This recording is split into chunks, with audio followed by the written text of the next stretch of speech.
We could also ask the question, should we murder the weak to help others to survive? That's Hitler's agenda there.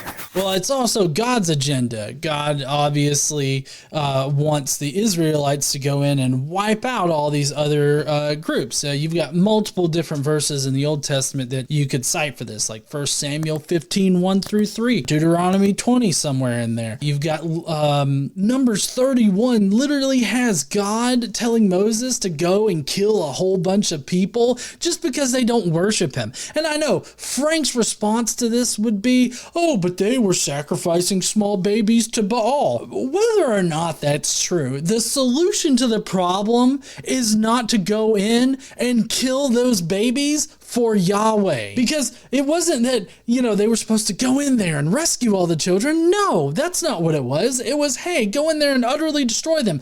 Kill all of them, is what God said, including the infants, including the small children, including the innocent women. So this particular idea right here is endorsed by the book that he claims is morally superior. Hitler, in his mind, was trying to do a good thing. The tyrants are always trying to do good things, right?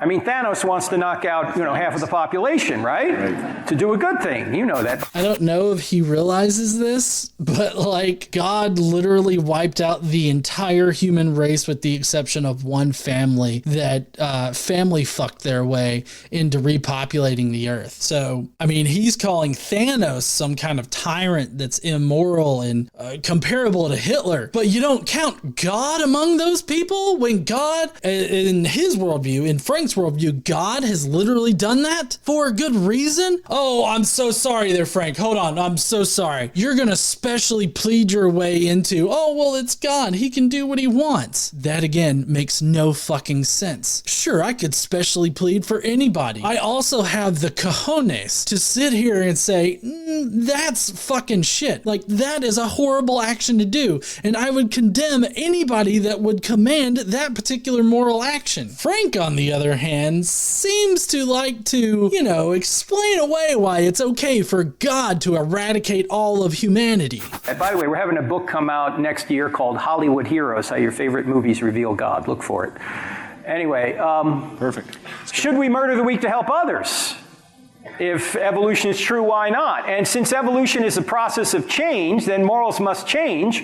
Rape may one day be considered good, according to evolution, and then... Well, I mean, your book already makes that argument, and so I don't know why... that would be considered regressive. That's not progressing in society. That's a big point here, is that if we were to go back to raping women being okay, biblical times and shit, then that would be a regressive action, not a progressive action. And generally, in societies, we tend to progress, the march of progress, progress forward in society so that, we can provide a better and better society that allows all people to survive. Now, graping somebody, being that it's a very detrimental to not only the person, but the society that the person exists within, the people exist within, that seems like it would not be part of the march of progress of society. That would be a regressive action to go back that way, which brings me to my next point of the fact that the GOP, which Frank is a part of, this conservative asshole movement, they want to regress society back to a point where raping a woman would be fine. So don't give me this high horse bullshit there, Frank. Finally,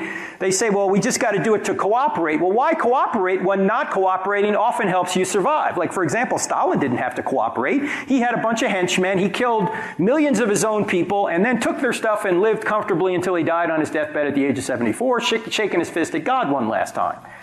I mean, I don't see how this factors into the whole cooperate thing. Obviously, Stalin is an outlier here in this particular conversation because in this context, we're talking about a pluralistic society, not a society that's run by a dictator where the dictator is the end-all be-all of, morality, I guess, or at least what's legal and not legal.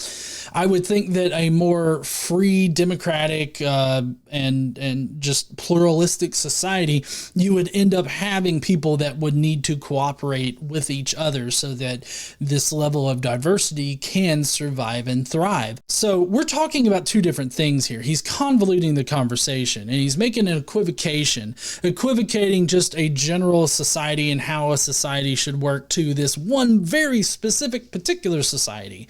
And yes, does that mean that I can subjectively define my moral foundation to be able to chastise Stalin and what he did and the horrible actions that he committed against his own people? Yes. But I would say that makes me no different than the Christian out there that subjectively defines their moral foundation on their God based on whatever rules they seem to actually agree with that are laid down by the Bible, or at least some rules that are laid down by some fuck they choose to listen to. And if they don't like what that fuck ends up telling them, they can easily just leave and go to another fuck that will tell them the exact thing that they want to hear. So however you go about it, it's still all ultimately subjective. It's just which asshole are you choosing to tell you what is moral and immoral? I gotta tell you, I'm not choosing Frank fucking Turek.